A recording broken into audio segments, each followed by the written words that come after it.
Good afternoon, students. Today we are studying about the main topic, that is how to reduce the given complex number in a polar form. That's very important topic कि हम किसी complex number को polar form में कैसे reduce करते हैं वो हमने देखना है। तो सपोज क्वेश्चन करने से पहले हम कुछ रूल स्टडी करेंगे कि कॉम्प्लेक्स नंबर्स को पोलर फॉर्म में कैसे चेंज करते हैं। So rule is when the complex number z is either purely real or purely imaginary.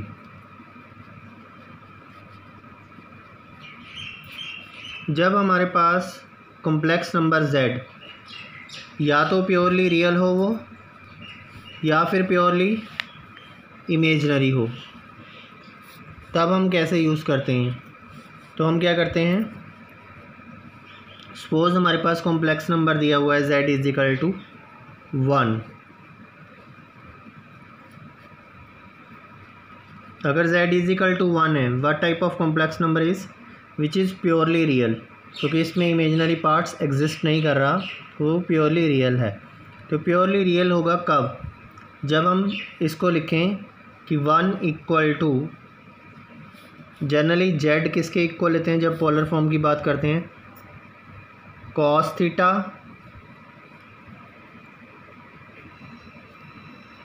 Plus iota sine theta. Generally हम ये फॉर्म यूज़ करते हैं, बट जब हम कॉम्प्लेक्स नंबर्स को लिखते हैं तो एक टर्म और आती है यहाँ पे r, z is equal to r cos theta plus iota sine theta. तो जब हमारे पास ओनली 1 वैल्यू आए, तो 1 वैल्यू आ रही है, तो हमेशा ये 1 वैल्यू कब आती है, जब कॉस 0 डिग्री होगा और आयोटा साइन वाली टर्म भी 0 डिग्री होगी। क्योंकि कॉस ऑफ 0 क्या होता है, cos of 0 is 1 and sine of 0 क्या होता है 0।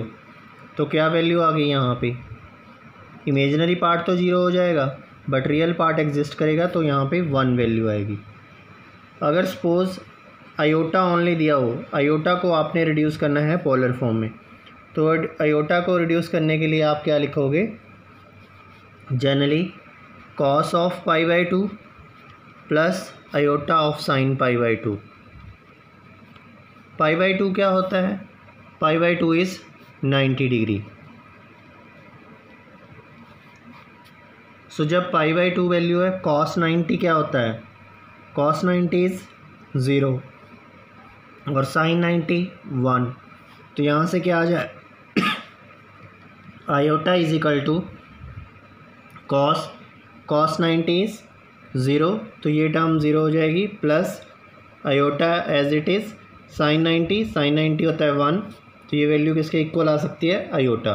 जब भी हमारे पास आयोटा होगी तो हम उसको जनरली पोलर फॉर्म में अगर लिखना चाहें तो cos of pi by 2 plus iota of sine of pi by 2 लिख सकते हैं। अगर माइनस ऑफ आयोटा हो, तो माइनस ऑफ आयोटा के लिए हम क्या करते हैं, cos of minus pi by 2 plus iota of sign minus pi by 2, तो उसके लिए नेगेटिव ऑफ पाई बाई 2 लेते हैं। ठीक है, तो ये हमारी बेसिक चीज़ें हैं जो कॉम्प्लेक्स नंबर्स में आपने अभी याद रखनी है कि जब भी हम रिड्यूस कर रहे हैं कॉम्प्लेक्स नंबर को पोलर फॉर्म में और हमें प्योरली रियल या इमेजिनरी कॉम्प्लेक्स नंबर्स दिए हों, तो ये 3 चीज़ें याद रखनी है कि जब 1 है तो 1 के लिए हमेशा पोलर फॉर्म बनती है cos of 0 plus iota of sine of 0, और अगर आयोटा है तो आयोटा के लिए हमेशा बनाते हैं sine of cos of pi by 2 plus iota of sine of pi by 2। जब माइनस है, आयोटा है, तो cos of minus pi by 2 plus iota of sine of minus pi by 2। Generally ये फॉर्म्स आती हैं। तो जेड हमेशा हम किस में लिखते हैं, z is equal to are cos theta plus iota sine theta, ये याद रखना है। अब हम कुछ क्वेश्चन करेंगे इसको करने के लिए पहले। तो क्वेश्चन है हमारा, right the given complex number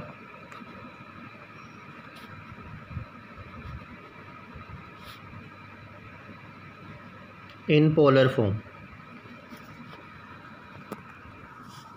polar form में रिड्यूस करना है हमने। क्वेश्चन है, first part is 3 iota.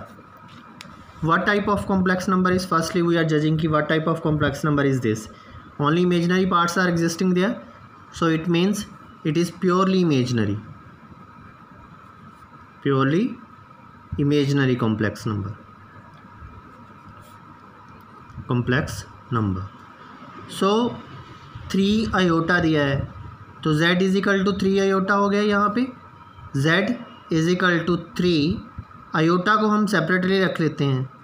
Iota को सेपरेटली लिखा तो आयोटा की वैल्यू अभी हमने स्टडी की थी कि आयोटा किसके इक्वल है, iota cos of pi by 2 plus iota of sine of pi by 2 है। तो जनरली हम डायरेक्टली इसको रिड्यूस कर देंगे, तो that is 3 cos of pi by 2 plus iota of sine pi by 2।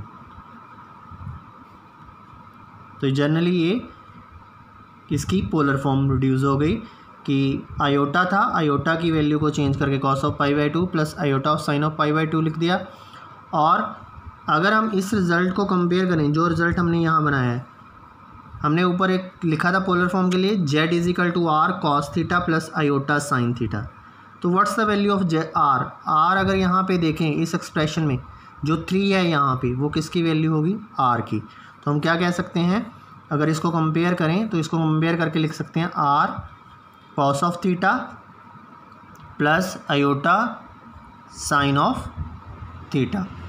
इस एक्सप्रेशन को हम लिख सकते हैं। तो आर यहाँ से क्या हो गया, आर इज़ 3, और बाकी जो वैल्यू है थीटा की, तो value of theta is pi by 2। तो यहाँ पे वैल्यू जो थीटा की है पाई बाई 2 है, और आर की वैल्यू जो है वो 3 है यहाँ पे। जो हमने मॉड ऑफ यहाँ पे आर लिखा है, आर को हम क्या बोलते हैं, और जो हमने थीटा लिखा है, थीटा को हम क्या बोलते हैं, ये चीज़ें भी हमने स्टडी करनी है।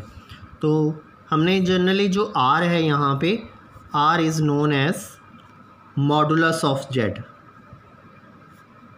इसको मॉडुलस ऑफ जेड भी बोलते हैं, that is known as modulus of Z. और जो थीटा है यहाँ पे, थीटा को बोला जाता है argument of Z. Argument of Z, और अनदर नेम इज, इसको और नाम भी देते हैं आर्गूमेंट ऑफ जेड को, amplitude. Amplitude of Z. So अगर इसको लिखना है आर्गूमेंट ऑफ जेड को, तो मैथमेटिकल नोटेशन ए आर जो हम यूज़ करेंगे यहाँ पे मैथ्स में, वो है A R G of Z. Argument of Z को डोनेट करेंगे A R G of z, that is known as amplitude of z. Amplitude of z भी बोलते हैं इसको, कई बुक्स में लिखा होगा। Modulus of z, modulus of Z को नोटेशन देंगे तो mod of z. Mod of z actually क्या है, that is r value. R हमने पीछे भी पढ़ के आए हैं, मॉडुलस ऑफ जेड का फॉर्मूला। मॉडुलस ऑफ जेड को हमने पढ़ा था अंडर रूट ए स्क्वायर प्लस बी स्क्वायर, जब हम कॉम्प्लेक्स नंबर से कंपेयर करते थे, रियल पार्ट का स्क्वायर प्लस इमेजिनरी पार्ट का स्क्वायर रूट, और उसका स्क्वायर रूट निकालते थे। तो ये इस एक्सप्रेशन में अभी डिस्क्रिप्शन है कि जब भी हमारे पास कॉम्प्लेक्स नंबर प्योरली इमेजिनरी है, तो प्योरली इमेजिनरी कॉम्प्लेक्स नंबर्स को हम कैसे सॉल्व करते हैं और कैसे रिड्यूस करते हैं पोलर फॉर्म में। अभी ये बेसिक लेआउट था जो हमने स्टडी किया। सो सी द नेक्स्ट क्लिप।